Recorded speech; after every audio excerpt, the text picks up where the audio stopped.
Dear students of Economics and Commerce of 12th class, नमस्कार parents, मैं Amit Sen sir, director sister Nivedita institute Ranchi. मैं 30 वर्ष से ऊपर अध्यापन का कार्य कर रहा हूं, शिक्षा जगत के साथ जुड़ा हुआ हूं। इन 30 वर्षों में मैं क्लासरूम स्टडी कराता आया हूं, लेकिन इस कोरोना के प्रकोप के कारण मेरे स्टूडेंट की रिक्वेस्ट पर, बहुत सारे स्टूडेंट्स के रिक्वेस्ट पर डिजिटल प्लेटफॉर्म को भी मैंने चुना। मैं क्लासरूम को नहीं छोड़ूंगा क्योंकि वो भी जरूरी है, और साथ में डिजिटल को भी अब समय के मांग के अनुसार चुनना पड़ा है। शुरुआत में मेरे स्टूडेंट्स जिन लोग जुड़ा, उन लोगों के बाद मैं देखा नया स्टूडेंट्स रेगुलर मेरे पास आ रहे हैं, और इसी को ध्यान में रखकर मैंने सोचा कि क्यों ना इसे रांची से विस्तृत कर झारखंड या भारत तक पहुंचाऊं। मेरे 31 वर्ष के इस शिक्षण कार्य में मैंने 3 चीज सिखाया है। पहला जो मेरा मेन कार्य है कि एक बच्चे को अपने क्लास की जो सिलेबस है उसमें बहुत अच्छी तरह से मैं समझाऊं, वो अच्छी तरह से एग्जाम दे सके, इसकी व्यवस्था करना।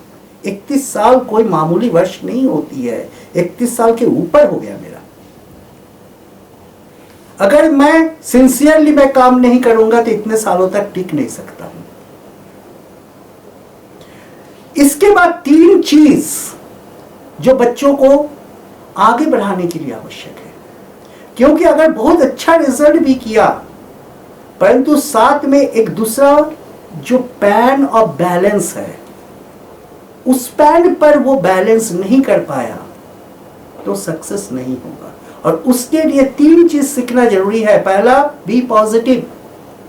ये सभी गुरु, स्वामी विवेकानंद या मेरे शिक्षकों ने भी हमें सिखाया है कि पॉजिटिव बनना चाहिए। ये हम पॉजिटिव बनने की जो एक इच्छा, ना मत कहो, हमेशा स्टूडेंट को सिखाता हूं। नंबर 2 जो महत्वपूर्ण चीज है, अंडरस्टैंड द मार्केट डिमांड। बाजार की मांग को पहचानो। जब तक तुम बाजार की मांग को नहीं पहचानोगे, मार्केट डिमांड को नहीं समझोगे, कितना भी मेहनत कर लो नहीं सकोगे। एक बात बताओ कि अगर कोई होली में राखी बेचने की कोशिश करे तो क्या उसका राखी बिकेगा? वो हो सकता है कि दिन भर का मेहनत कर रहा है, हो सकता है कि वो कठोर परिश्रम कर रहा है, पर क्या उसका राखी बिकेगा?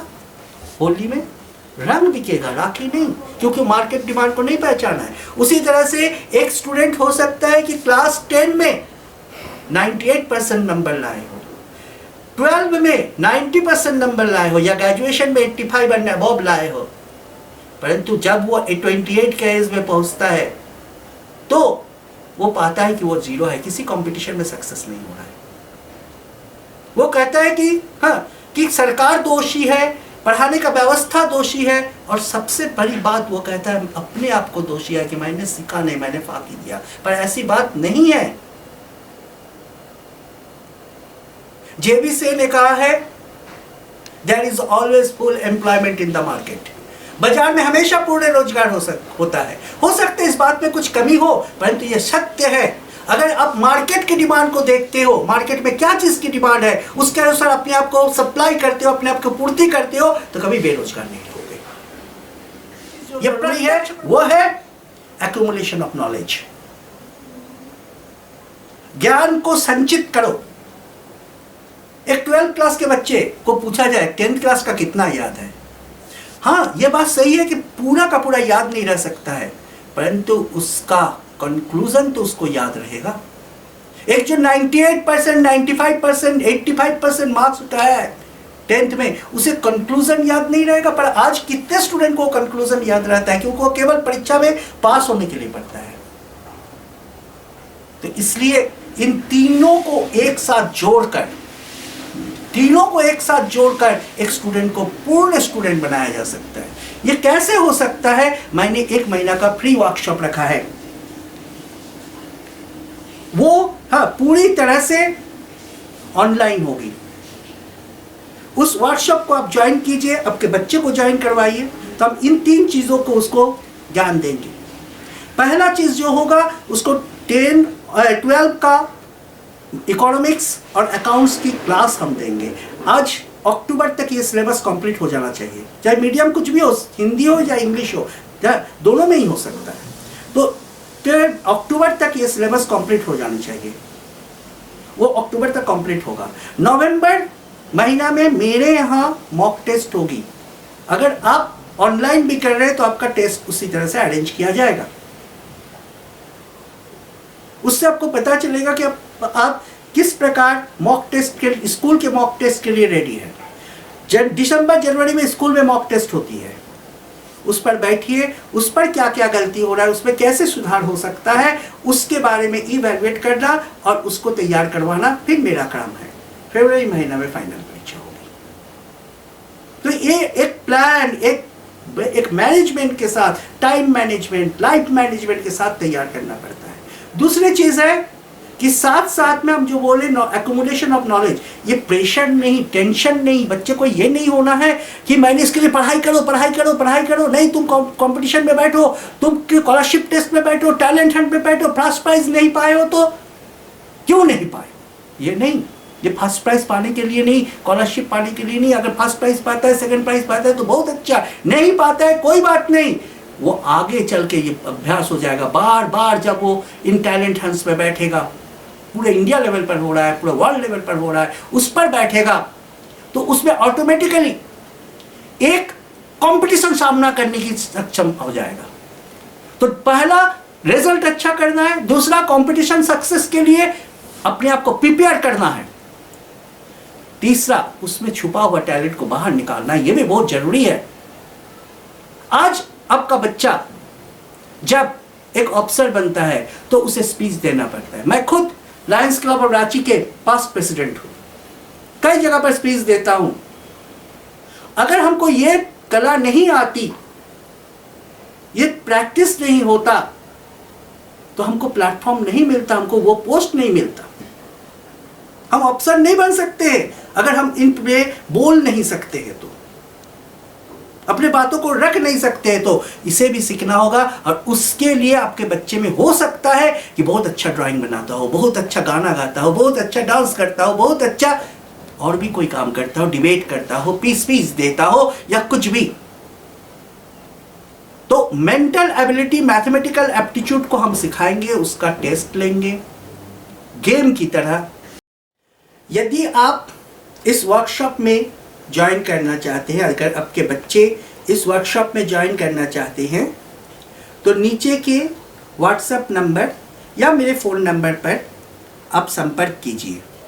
इस वीडियो को अधिक से अधिक शेयर कीजिए, जिससे कि और भी बच्चे इसके साथ जुड़ सकें।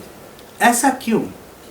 इसका कारण है कि अगर मान लीजिए कि आपके बच्चे के फ्रेंड्स इसके साथ इस वर्कशॉप में जुड़ता है, जो कि संपूर्ण रूप से निःशुल्क है, तो आपको पता चलेगा कि आपका बच्चा किस लेवल पर है।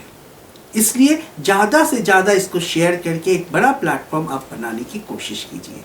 इससे मुझे एनर्जी मिलेगी, जब मुझे एनर्जी मिलेगी तो आपको हम अधिक से अधिक अपना जितने भी नॉलेज है, जितने भी एक्सपीरियंस है, उसका शेयर कर सकूंगा। मेरा एक स्टूडेंट जो 12th क्लास में है, रांची की है, अर्घोदीप, वो कोरोना पर एक गाना गाकर एक वीडियो भेजा है। वो असलियत में गिटार सीखता है, पर साथ साथ में वो गाना भी इस वीडियो में भेजा है। आप उसको देखिए, उसको, और आपके बच्चे का भी वीडियो मेरे पास भेजिए। Thank you.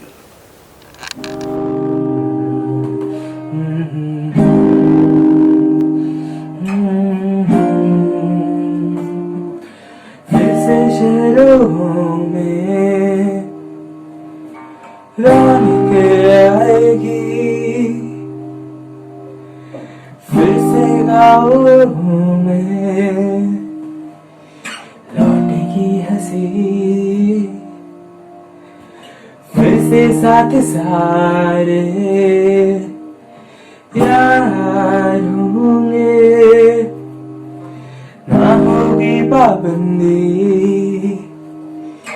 ना भूखे कोई, फिर से सड़कों पे सब नाचेंगे, पटरी पे पहले भागेंगे, घूमने के मैदान,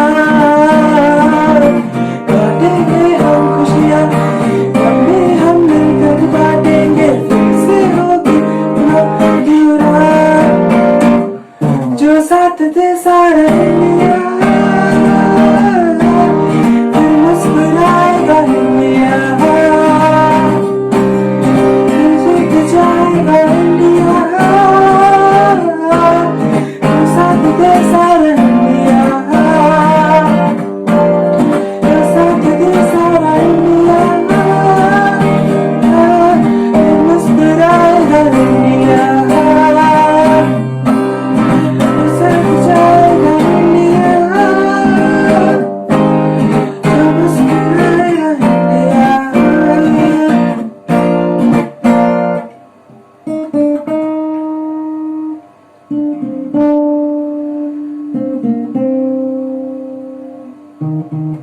Thank you.